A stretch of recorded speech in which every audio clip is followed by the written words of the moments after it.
If you choose to start your run slightly further up Santo Domingo towards the first curve, then you have one advantage. There are not so many people as in other parts of the course. However, the main problem is that the street is very narrow and there is no escape. In addition, the bulls do have a tendency to hook out at runners who are stood against the wall. Many runners dive to the ground towards the sides as a means of avoiding the bulls. It is also very fast in this section of the course. The whole of the Santo Domingo stretch is 280 metres and the bulls cover this distance in about 40 seconds. It is very unusual for any bulls to turn or get left behind in Santo Domingo. The herd tends to keep together, although as they proceed up Santo Domingo they do become slightly strung out. The road is a slight uphill slope which does not slow the bulls down much, but the runners certainly notice it. This part of the course, as we said, gets crowded, but on the 7th and on the weekends it can get very crowded indeed. It is the same as in the first part of Santo Domingo.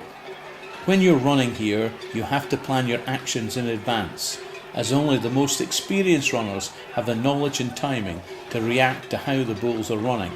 For the rest of the runners, you will just have to stick to your game plan and run as fast as you can, knowing that within a few seconds the bulls will be upon you.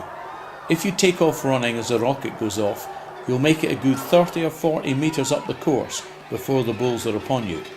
If you wait a bit until you see the bulls, then you'll only get 5 or 10 metres before you will have to throw yourself to the side. From here on in, there are two basic ways of running with the bulls. You can, like a runner in a relay race, expecting the baton, just take off, knowing that the bulls will appear. Or, the alternative is you can wait and take off just as the bulls come into sight. There are slight variations of these options. Which of them will suit you all depends on where you want the bulls to pass you and how fast you can run from a standing start. The advantage of taking off early is you can build up a bit of speed, but you have to get your timing right if you want the bulls to pass you at a particular point in the course. For a lot of the experienced runners, the timing is very important, and they all know exactly when they can expect the bulls to pass each point in the course. You have to remember that watching the bull run on video does not convey the speed of the run. It always looks much slower when watching it on video. With the second part of Santo Domingo, the bulls will always be upon you in about 25 seconds or slightly sooner.